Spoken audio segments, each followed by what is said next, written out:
There's one mistake almost every Muslim makes during Ramadan, and it quietly ruins the entire month without you realizing it. It's not about food or sleep, it's about something deeper that has been stealing your spiritual rewards for years. By the end of this video, you'll see exactly what this mistake is and how the Quran gives you a clear way to fix it today. Here's what most people miss. Fasting was never just about hunger. Allah designed it to transform your heart from the inside out. But there's a specific part of this transformation that almost everyone overlooks. And it's the key to unlocking your entire Ramadan. Ramadan begins with excitement. You plan your prayers, you set goals for Quran, you feel the spiritual energy everywhere around you. By the second week, something shifts. The hunger becomes routine. The Taraweeh feels long. Your focus starts slipping away quietly. You push through with discipline, telling yourself, this is what fasting is about. Endurance, patience, getting through it. Surviving until Maghrib. Then Ramadan ends. You look back and feel like something was missing. Like you went through the motions but missed the soul. That emptiness isn't random. It's a pattern. And it's connected to a single mistake that changes everything about how fasting works. Let's test your knowledge for a moment.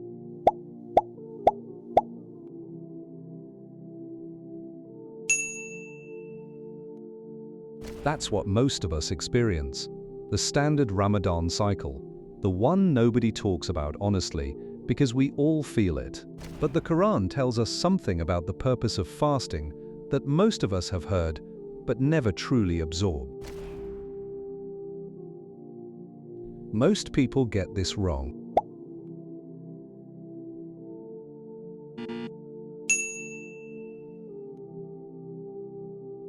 The mistake is treating Ramadan as a physical challenge instead of a spiritual conversation between you and Allah every single day. Prophet Muhammad, peace be upon him, said, "Whoever fasts without leaving false speech, Allah has no need of their hunger or thirst." Allah says in Surah Al-Baqarah, Ayah 183, "Fasting is prescribed for you so that you may attain Taqwa." Taqwa means God consciousness. It means every moment of hunger should make you more aware of Allah, not just aware of food. The companions, may Allah be pleased with them, understood this. Their fasting changed their speech, their patience, their character, and their hearts entirely. The mistake isn't that you're fasting wrong physically, it's that you've separated the hunger from its purpose, which is closeness to Allah. Fasting without taqwa is like praying without presence.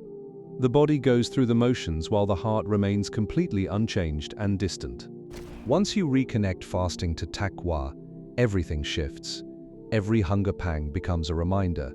Every thirst becomes a conversation with Ar-Rahman. Here are 4 facts you need to know.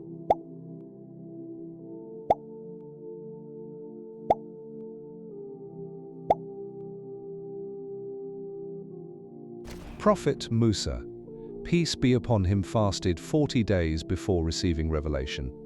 His hunger wasn't the point, his closeness to Allah was. You might notice that your best Ramadan moments weren't when you endured the most hunger, but when your heart felt closest to Him.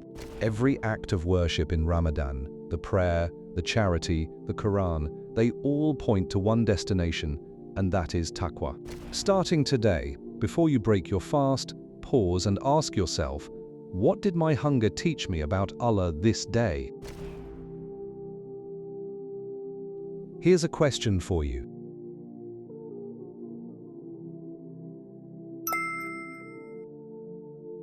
So if you've been going through Ramadan after Ramadan feeling like something is missing, despite doing everything right on the outside, you're not failing at Ramadan, you just haven't been shown its true purpose. And recognizing that right now is itself a mercy. Allah didn't prescribe fasting to make your life harder. Al-Latif prescribed it because He wants to draw you closer to Him. Think about this for a moment.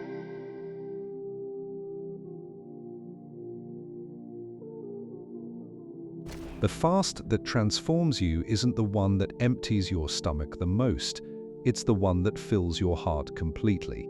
Ar-Rahman gave you Ramadan as a gift, not a burden. Step into it this year knowing He wants your heart, not just your hunger.